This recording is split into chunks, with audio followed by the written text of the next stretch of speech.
मैं हूँ राजकुमार रंजन देव। मैं नमाया देश का राजकुमार हूँ।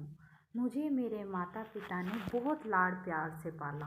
मेरे एक बार कहने पर सारा राज्य मेरी हर ख्वाहिश पूरी कर देता था। मांगी हुई हर चीज़ मिल जाती है मुझे, पर जो मुझे चाहिए था वो मुझे कभी नहीं मिला, क्योंकि मैं एक लड़की बनकर रहना चाहता था, जो कि मैं कभी नहीं रह सकता था। हैरानी हो रही है ना, क्योंकि असल में मैं रंजन देव नहीं बल्कि रंजना हूँ, एक लड़की। क्यों मैं सारी ज़िंदगी लड़की से लड़का बनकर रही, मैं आपको बताती हूँ। मैं आपको एक बहुत ही सुंदर देश में लेकर चलती हूँ, जिसका नाम है नमाया। नमाया एक ऐसा देश है जो सब देशों में सबसे शक्तिशाली है, जिसके पास इतनी धन संपदा की कोई गिनती ही नहीं। सब लोग बहुत खुश रहते हैं। नमाया के राजा का नाम है नारायण देव। राजा नारायण देव बहुत अच्छे थे। वह हमेशा दान करते थे और हमेशा ऐसे काम करते जिससे लोगों का भला हो, लेकिन उनकी कोई संतान नहीं थी। विवाह के 25 सालों के बाद भी उनकी कोई संतान नहीं थी। यह बात हमेशा उन्हें दुखी करती थी। तभी उनकी रानी मैनावती गर्भवती हो जाती है। यह खबर चारों तरफ फैल गई। महल में बहुत बड़ा उत्सव मनाया गया।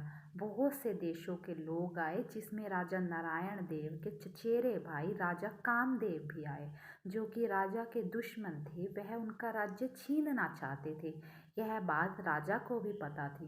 कामदेव ने एक औरत को जहर देकर भेजा, ताकि वो रानी मैनावती के गर्भ को नुकसान पहुंचा सके। पर रानी बच जाती है और एक सुंदर सी संतान को जन्म देती है। पर वह संतान लड़की होती है। पर राजा के शासन को बनाए रखने के लिए लड़के की जरूरत थी। अगर यह बात प्रजा को पता चल जाती तो राजा को इतने सालों के बाद संतान हुई और वह लड़की है, तो राजा का चचेरा भाई कामदेव उनके राज्य पर आक्रमण कर देता। इसलिए सबको बताया गया कि रानी ने पुत्र को जन्म दिया है। चारों ओर खुशियां छा गई, पर कामदेव के महल में मातम छा गया। रंजना को रंजन देव बनाकर सबके सामने लाया गया। धीरे धीरे रंजन देव बड़ा होने लगा। रंजन देव को लड़के के कपड़े गहने पहनने पड़ते। समय के साथ साथ रंजन देव 28 साल का हो गया। वह बहुत प्रतापी सम्राट बना, पर किसी को पता नहीं चला कि वो लड़की है।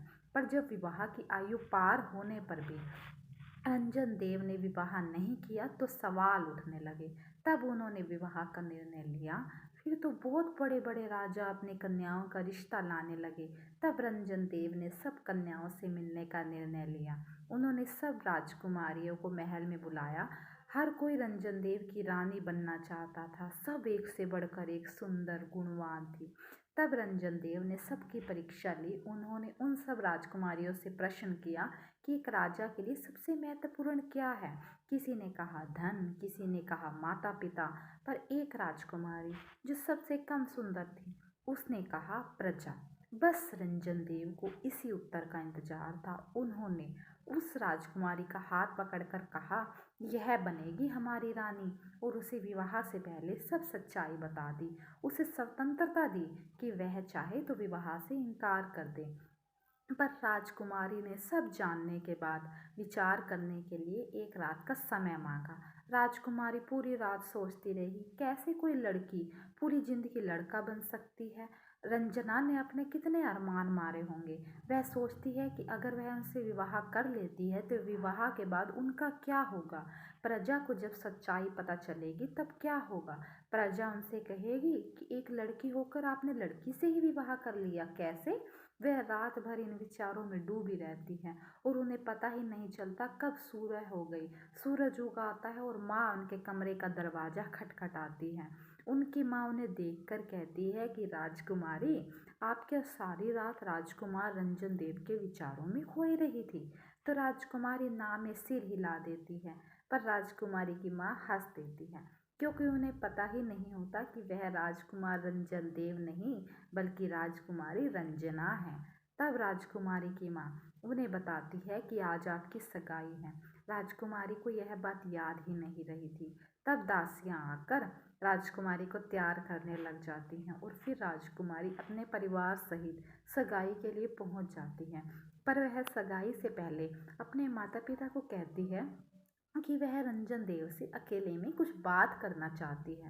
राजकुमारी महल में पहुंचती है और राजकुमार रंजन देव भी आते हैं। पर अंगूठी पहनने से पहले राजकुमारी सबके सामने कहती है कि राजकुमार, मुझे आपसे कुछ अकेले में बात करनी है। यह सुनकर वहाँ खड़े सब लोग हैरान हो जाते हैं। राजकुमारी की माँ उन्हें कहती है कि आपको जो भी बात करनी है सगाई के बाद करना। पर राजकुमार रंजन देव जानते हैं कि उन्होंने किस विषय में बात करनी है। वह कहते हैं कि चलिए राजकुमारी, आपने जो बात करनी है हमें बताइए।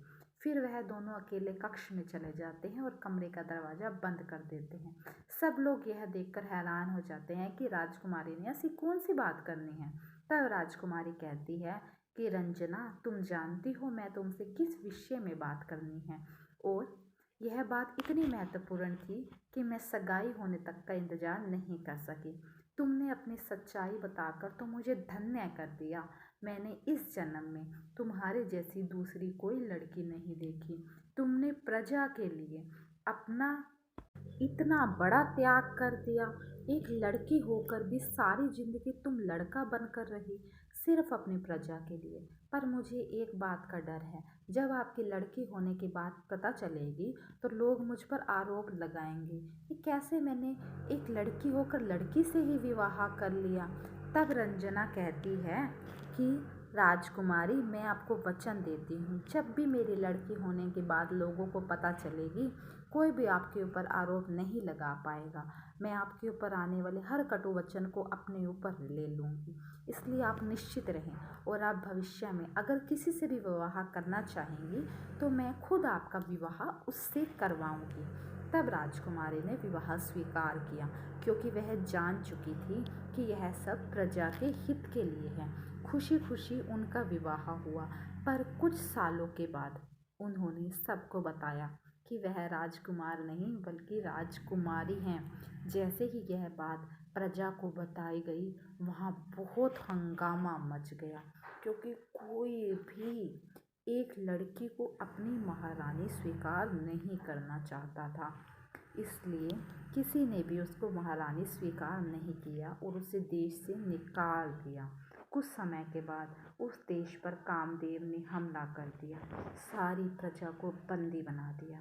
तब रंजना ने बहुत बहादुरी के साथ उसका सामना किया और अपने लोगों को आज़ाद करवा लिया। रंजना ने साबित कर दिया कि स्त्री किसी भी मामले में पुरुष से कम नहीं है। तब तब सब लोगों ने उससे माफ़ी मांगी और उसे महारानी स्वीकार किया। महारानी रंजना ने अपने पूरे जीवन में बहुत से अच्छे काम किए और हमेशा लोगों का कल्याण किया। धन्यवाद। Please subscribe our channel and share our videos. Thank you.